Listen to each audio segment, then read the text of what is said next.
Hello YouTube, RootTube Reviews here, and I'm going to be reviewing a new root beer called the Abita. Now this is a very tropically themed root beer, as you can see from the palm leaf on the front. And in comparison to the last one that I tried, the Stewart's, it appears to be pretty much all natural. Water, cane sugar, root beer flavor, caramel color, and carbon dioxide. So for the most part, it seems like a pretty natural root beer. Same size, but what I like about this one, what really stood out to me, is the very squat bottle and the blue label. And you don't really see that on root beers that much. There's often a brown or a red or an orange. But the blue really stood out and made me think of some sort of different, very tropical drink. So this one stood out to me a lot. I really like the aesthetics. Again, caffeine-free, like any good root beer. And I have very high hopes for it, much higher than the Stewart's root beer that I just disappointingly tried.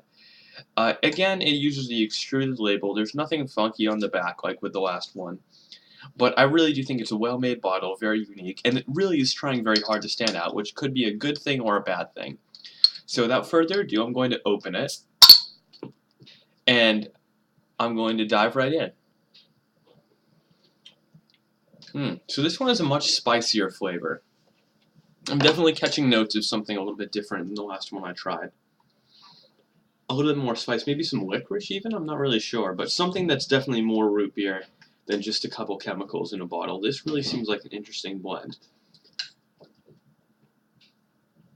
Not a lot of carbonation, but I've also had this sitting for a while. It's not expired yet though, but it's been sitting for a while, and so I'm not going to hold that against it. I'm sure the root beer will.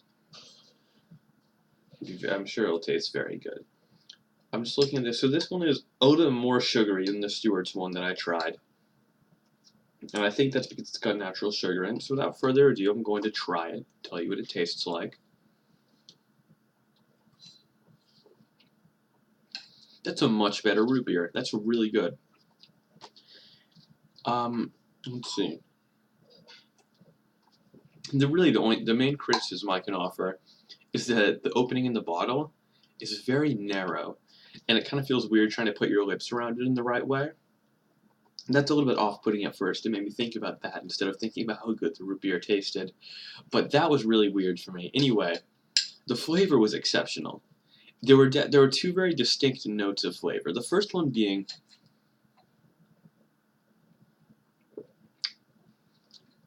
something very different than root beer. Very sweet, very strong, very profound, and a very intense feeling in the front of my mouth, kind of like right on the tip of my tongue. Was a very intense note of kind of like a very sweet, very tropical feeling, which is, I guess, kind of what they're trying to sell with their bottle. And so that was really cool for me. That definitely made me think I wasn't drinking root beer. But later in the sip, there was a much different taste where it very quickly becomes a much more classical type of root beer, very similar to my personal favorite, the Red Arrow. And so that really caught me off guard because I was expecting a really bad root beer taste. I was expecting a really negative feeling about it when I got the weird bottle and the weird initial taste. But it's one of those root beers that really kind of catches you by surprise.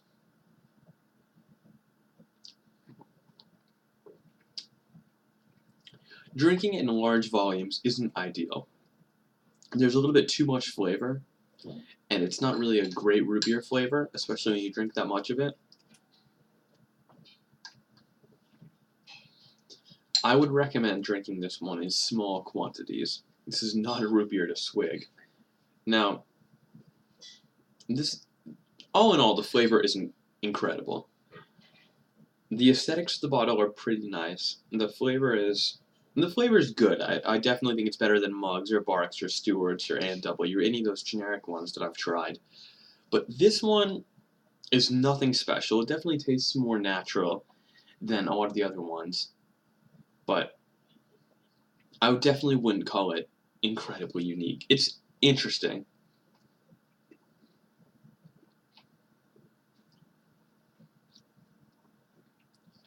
But it feels a little bit too much like a Coke.